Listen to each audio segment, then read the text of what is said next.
শীতের সকালে গরম গরম কাঞ্জির চটা মানেই মায়ের সেই হাতের পুরনো রান্নার স্মৃতি, পুরনো সেই চটা খাওয়ার সেই স্মৃতি। মা কাঞ্জির চটা বানিয়ে দিত, সাথে ছিল লাল লাল শুটকির ভর্তা, আর 4 ভাই বোন চুলার পার বসে এই গরম গরম কাঞ্জির চটা খেতাম আর মনের আনন্দে পড়তাম। সত্যি সেই স্মৃতিগুলো আজও চোখের সামনে ভেসে ওঠে। আজও বলিনি মার সেই কাঞ্জির চটা রান্নার সেই মজাদার স্মৃতিগুলো।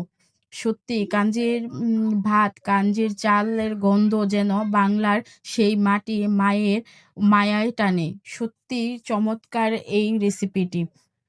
আজকেও ঠিক তেমনি আমি নিয়ে নিলাম কিছু চাল। কাঞ্জির চালগুলো আমার মাটির পাত্র থেকে ভালো করে ধুয়ে নিলাম, তুলে এগুলো শিলপাটায় পিষে নিতাম, ঠিক যেন মায়ের মতো। মা যখন কাঞ্জির চালগুলো বাড়তো আর পড়ার রুম থেকে শুনতাম মায়ের কাঁকনের শব্দগুলো ভেসে উঠতো, ঠিক তেমনি আজও মনে হচ্ছিল যে মা যেন কাঞ্জির চালগুলো পিষতেছে আর বলতেছে, এই তো হয়ে যাচ্ছে, একটু পরেই কাঞ্জির চটা দিব, তোরা খেয়ে নিস নাস্তা, খেয়ে আগে পড়। ঠিক তেমনি আজকেও কানের মধ্যে বাজছে।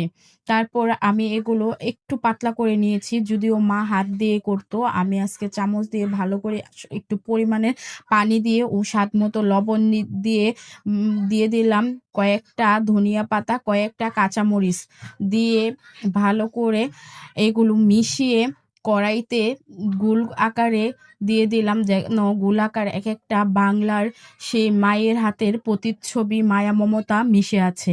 গোল করে মুচমুচে বানিয়ে ফেললাম কাঞ্জির চটাটি। এই কাঞ্জির চটাটি নাকি পেটে গেলে কোনো রোগ থাকে না পেটের, গ্রাম বাংলায় এমনই শোনা যায়।